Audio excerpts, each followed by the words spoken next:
talk about the business of yoga. And all right, let's get into it here. So of all the things that I teach, there's a portion of me that feels like this is the most important one, because this is where you can transform this from a hobby to being able to do this for a living.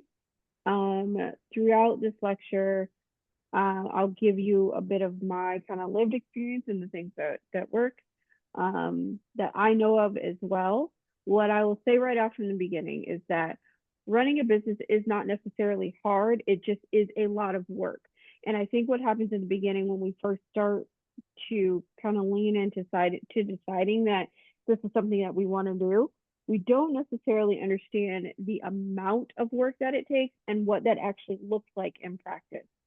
So my hope with this lecture is kind of to steer you and buffer you in the right direction, to help you garner some success when it comes to building a yoga business that serves whatever your hopes, dreams, and needs are. So with that being said, not everyone has to own a yoga studio. Not everyone wants to be a freelance teacher and teach at 10 different places. Not everyone wants to do corporate law. Not everyone, or law, yoga. Not everyone wants to teach yoga in corporate spaces. Not everyone wants to teach yoga to kids or to babies or to pregnant women. Everyone has an opportunity to find what works for them as a teacher, and what speaks to them in terms of what they want to offer. All right. So there's a place for everyone in this. You just have to find what your place is. But the one thing that we all collectively need in order to bring yoga to market in a way that's clear and concise, and so that the market understands what it is that you're doing, is we need a signature program or a signature thing that we do, so that when we get online to talk about what we do in our space, people go, oh, that's the lady that teaches kids yoga. That's the lady that teaches yoga to single moms. That's the lady that teaches yoga for veterans, or man that teaches yoga to that teaches goat yoga, or whatever the case may be, right? That's the person that does this. An easily identifiable primary program that you teach, that people can go, okay, I know this person for this. They can then associate you with that thing. The reason that I say it's important to have a signature program is, one, it helps you manage and maintain your pricing and your cost. You can then charge in a more packaged manner as opposed to the one-off class. Two, having a signature program of sorts, whatever that may be, allows you to teach yoga without being lost in the sauce. When you say I'm a yoga teacher, that is a very broad thing.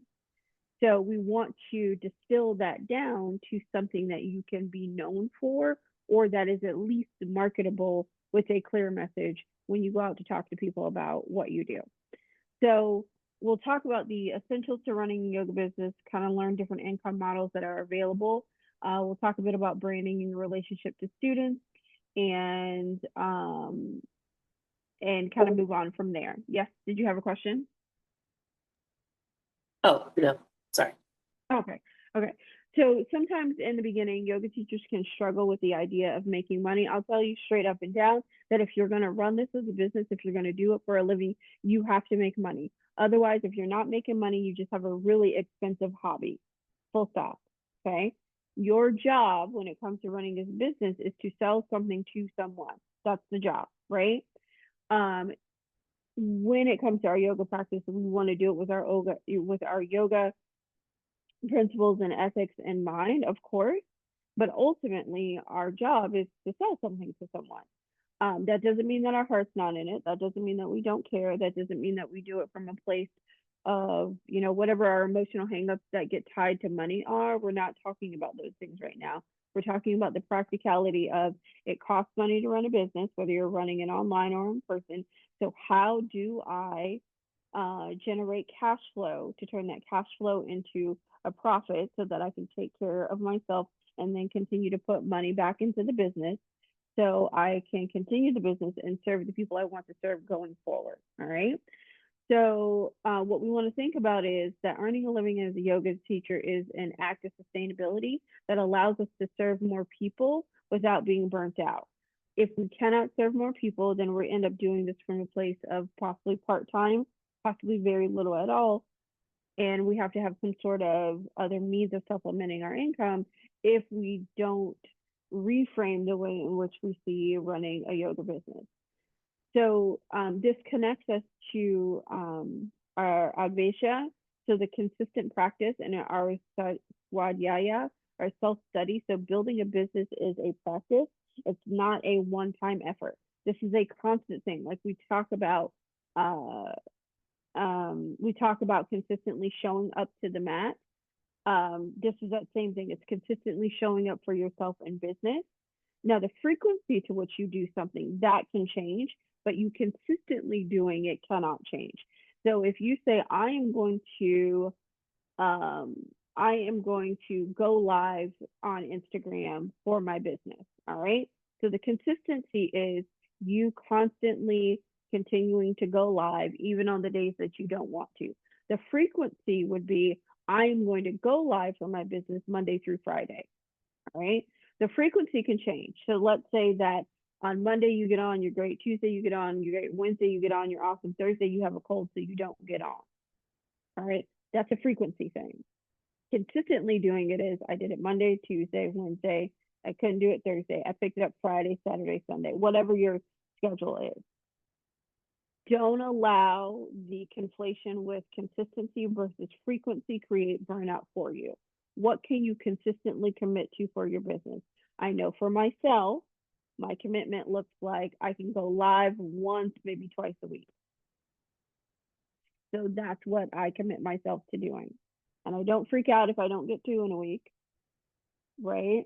I just make sure I show up and do it at least once if we're in this example of live. In the beginning, especially if we're building a business online, we have a tendency to think that we have to do it how somebody else does, and we don't. We get to make the rules of what the business that we're building looks like. However, whatever rules that we create surrounding how we're going to build this business, we just need to be consistent with them. Because if you are inconsistent, then what ends up happening is your money is inconsistent. So when you're the person making the rules and setting things up for yourself in the beginning, make sure you build based off a schedule that you can actually stick to, and that it is a schedule that serves you, not a schedule model that you got from somewhere else that you know that you can't maintain. Then the other thing to consider is what stories have you told yourself about money and your spirituality? Do they serve you or are they holding you back? This is something that you want to evaluate when you begin building your business, because those money stories get threaded throughout your business. If you come into it with a mindset that money is hard to come by, you then infuse that money is hard to come by energy into the business that you're building, as opposed to money can come from anywhere when I'm building this business. It may be a client that I never thought of would come through my door, but at least if you are open to that person showing up and to that opportunity showing up, now it gives you access to more opportunity, as opposed to having a closed mindset of going, I can only make money in this way, only if I do these sets of things. And if I don't meet these benchmarks, then I am considered not successful.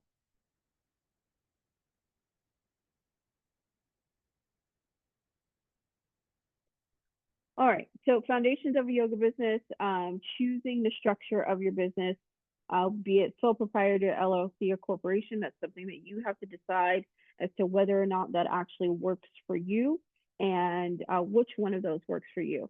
Getting your liability protections and your insurance in order.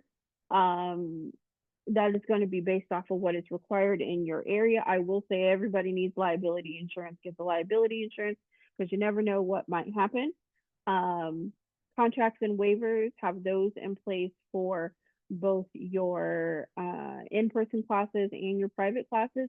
You want to make sure that you have a liability waiver that covers absolutely any student interactions that you may have, because though we hope that nothing happens, that doesn't mean that anything isn't going to happen. So, you want to make sure that you're covered.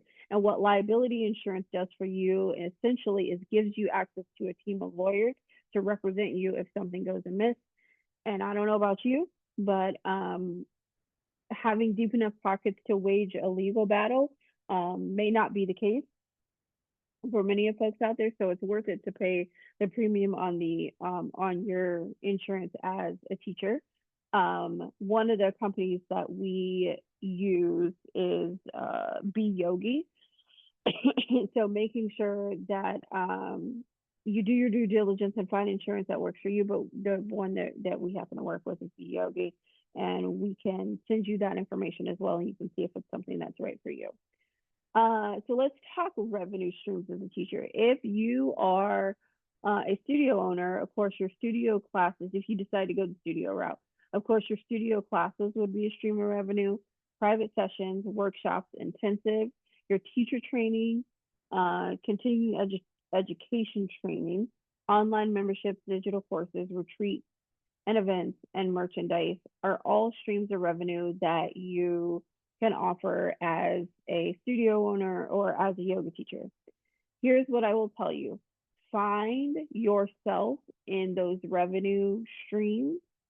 Find the ones that work for you and go headlong into the ones that work for you and will serve you. For me, and personally, yoga teacher training is my bread and butter. It's how I make my primary living. The reason that I choose yoga teacher training as my primary living is because upfront, from my financial perspective, it makes making my monthly revenue goals so much easier if I'm making $250 to $500 a person versus making $16 a person, and then I have to put 50 people in a class and pay a teacher. And let's say, for instance, in that scenario, let's say only 2 students show up to class. I have not made enough money to cover my overhead for that particular class. So for me, it made sense in the beginning for teacher training to be the signature thing that I do and the driver of revenue for us, because it's a larger swath of cash and gets us cash positive right out the gate, as opposed to having to teach so many classes just to get in the black when it comes to being cash flow positive for just teaching asana. Now, when you combine those two things together, then you have a more balanced business model. But without the combination of those two things, you'll struggle to make ends meet, because you got to do a lot of $16 a person in order to cover anywhere from, let's say, on the low end, studio rent being $1,500, to the high end, your studio rent being $10,000 to $20,000, depending on where you are in the country. The volume to which you have to teach one-off classes, it's just really great. It's a lot. So it's way easier to have, in our case, our signature program with teacher training. It's way easier to offer a teacher training that has a higher price point in order to manage your overhead cost of running a business. So then from there, factors when it comes to your pricing. It is your location, your audience, and you want to take those things into account when it comes to pricing. Your overhead is what you're really going to look at when it comes to what your price is. I want to say this for everybody, for the cheap seats. Pricing has absolutely nothing to do with charging your worth. It is absolute nonsense. Pricing is a simple math equation.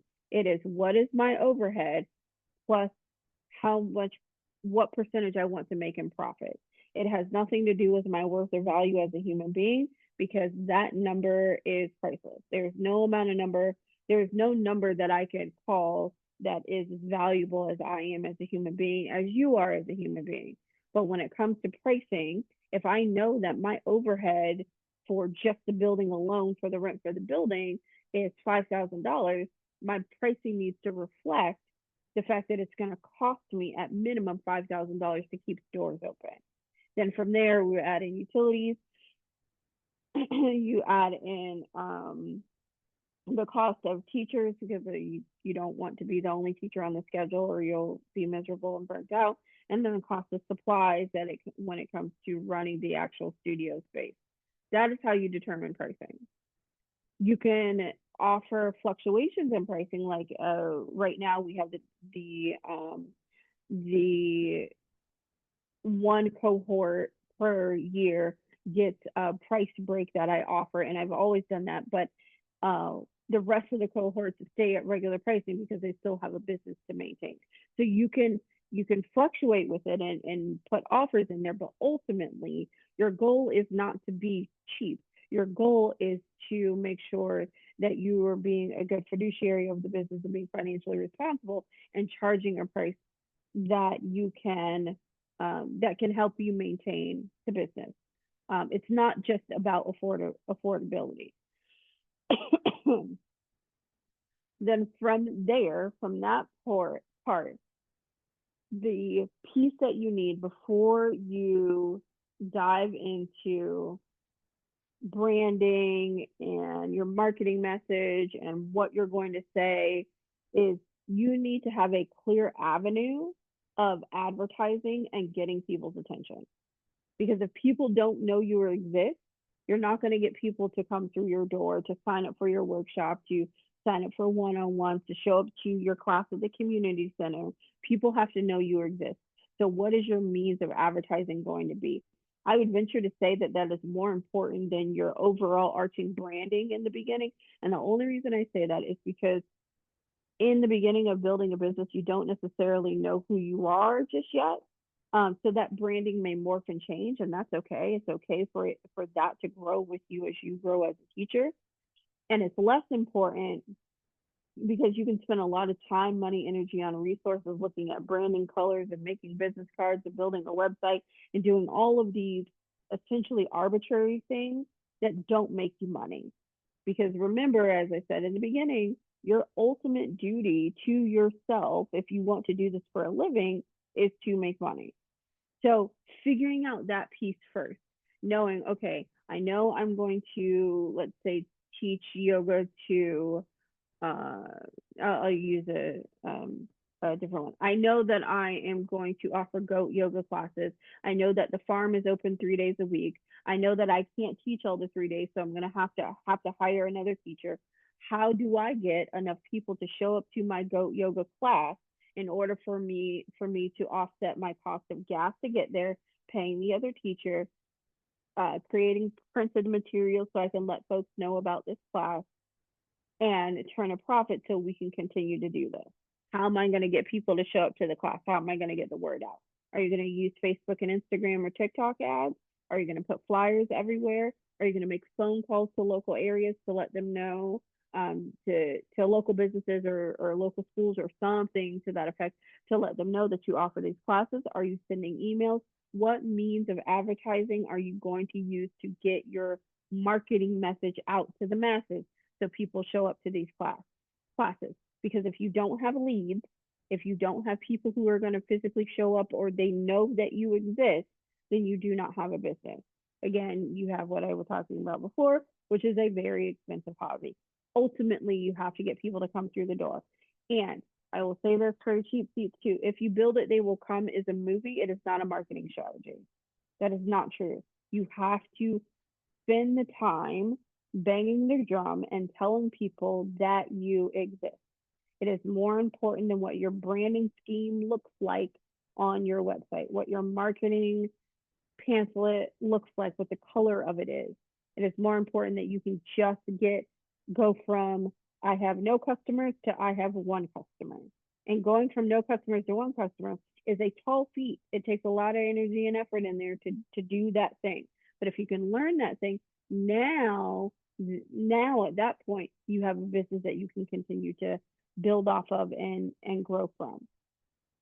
Deciding the marketing channel that you want to use, be it Instagram, TikTok, Facebook, YouTube, LinkedIn, Blue Sky, Snapchat, Substack. There's a whole host of them out there. What I would say in the beginning is get one, learn it first, get really good at it, and then add on the other ones. Some people say do them all at once. I've noticed that with my students over the years and teaching this quite a few times now, the all in the beginning strategy can create a whole host of overwhelm. And then it doesn't necessarily allow you to be good at one of them. It doesn't give you enough time to kind of learn that platform and its nuances if you don't spend time with it. So that's why I suggest having one in the beginning. Now, that doesn't mean that you stay at one. You want to have multiple channels because let's say for some reason something weird goes on with Facebook and you lose your page or stuff happens, right?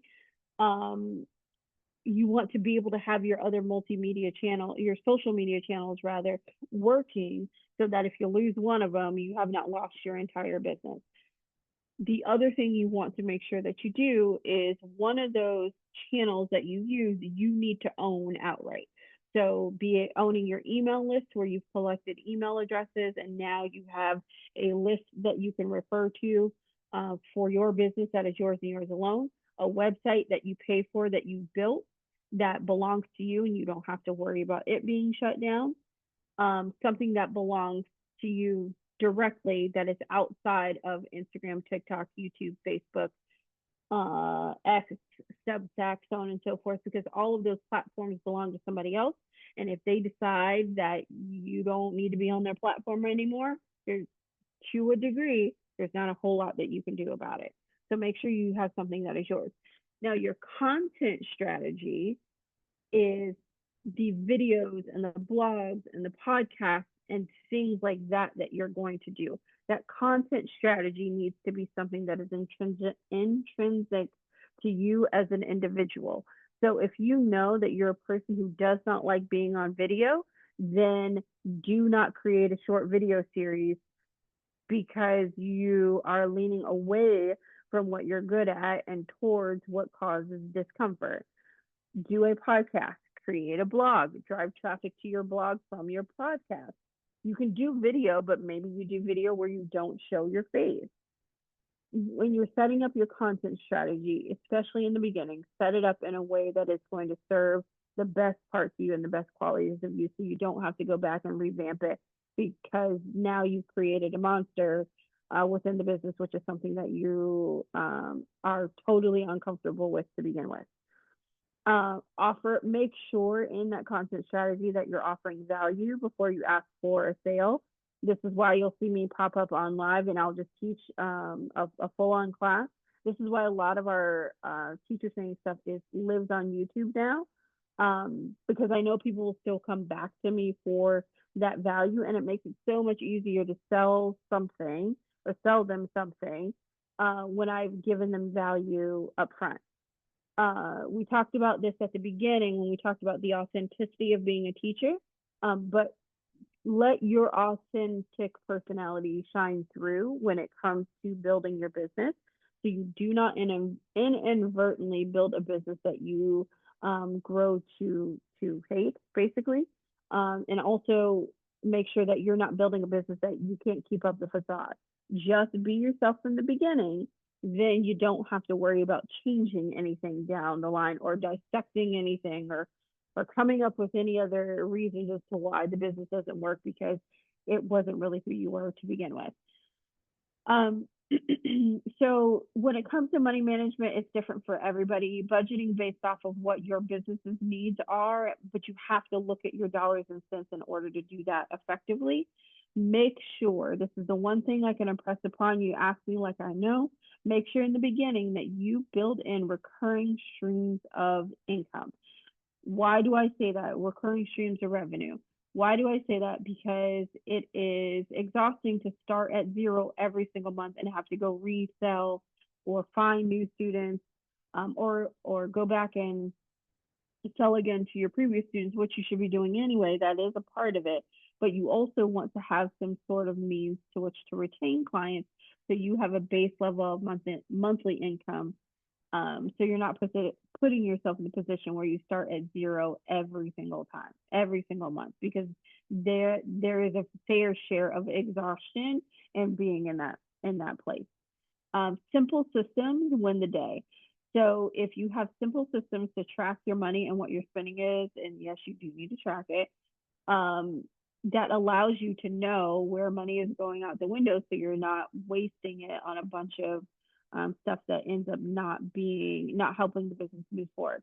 A big one that I see with new folks that are just beginning is they buy a whole bunch of coaching packages, and I got to learn from this business coach and this and that business coach and so on and so forth. And then before you know it, you spent, I don't know, a couple $1,000s, but you haven't gotten anything done. If you track that stuff in the beginning, you'll notice it well before it gets out of hand. All right. And then remembering that money is more energetic than it is a tangible thing, especially these days when it's a bunch of zeros and ones in somebody's computer. So if you can energetically be moving in a direction that serves the people that you want to serve, you will be served yourself, and the money will come. But you have to put in the right action in order for that to take place. So we want to make sure that we are doing things that allow space for the money to come in, and not just arbitrary things where we are doing the busy work of running a business, but not the actual running of a business. When I say busy work of running a business, meaning I printed out 150 business cards. Okay, that's my task for the day. No, no, no. Printing out the 150 business cards is just step one. Step two is handing out those cards to 150 people so they know that you exist. Step two is probably more important than step one, and to a degree. You're probably like, well, if I don't have the cards, how can I hand it to the people? Because there's a plethora of other ways that you can get in front of those people. But the point in the activity is to get in front of people. That's that's the thing. That's the rub. That's how people know that you exist in business. Um, so ways in which that you can think of pricing are your uh, based off of the yamas and niyamas. So thinking of pricing, is it inclusive in classes? Does it cover the gamut of the socioeconomics of the area that you are in? Does it meet the needs of the people that you want to serve in your area? Make sure your marketing is clear in its communication, honoring sources and not appropriating, which we know that already. Doing what we can to release the scarcity mindset in the beginning. It could be very scary and have a hold on you because you're definitely betting the house when you start a business and you're going out on your own. So I understand that feeling, but don't let that fear drive the decisions that you make in your business, because when you get desperate, you get dumb, and that's when poor decisions are made. Balancing the self-study with surrender, knowing who you are, and then letting it go and going, okay, I've done everything that I can do, and let the chips fall where they may.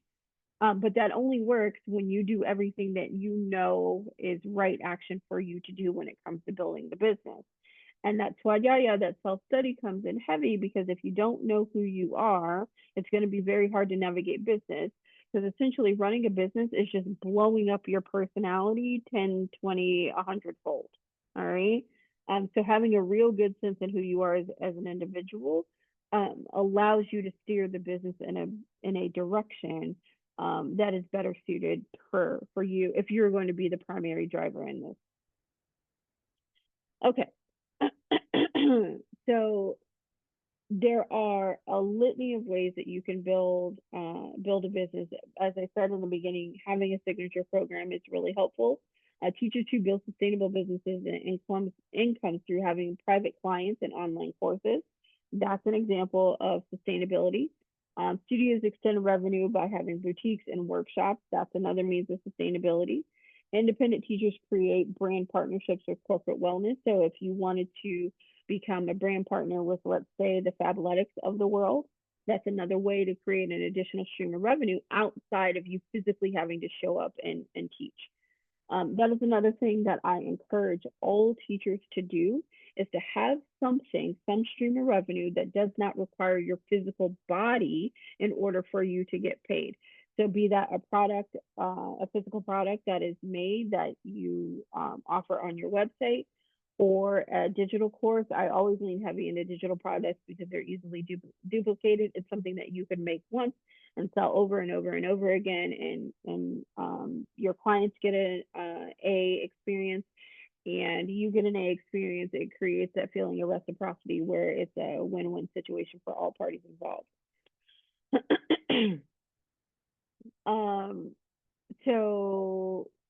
So those are the things that you could do in order to effectively run a yoga business. Essentially what we're working towards for ourselves um, is it service? Are we providing quality service, and is it sustainable? You don't want to build something that you can't scale. You don't want to build something that you're stuck in. So, what does sustainability look like for you? If you know that you forever and a day don't want to have to go to 6 different studios in order to make a living, do your level best to not set it up that way from the beginning. That's it. You know, it may be a little harder for you to figure it out, what it has to look like, but don't get yourself kind of stuck in a situation where if those 6 studios don't come through, now you don't have an income. Okay. Then the other thing that you want to evaluate for yourself is what kind of business legacy do you want to leave behind? So what do you want to look like when you are no longer doing this thing? You're no longer building a business. It does not have to look like the person next to you. It doesn't have to look like the business that I've built. I just wanted to give you a few tools that you can use going forward when it comes to um, creating a yoga business that fully serves you and serves the community that you were interested in bringing the business to.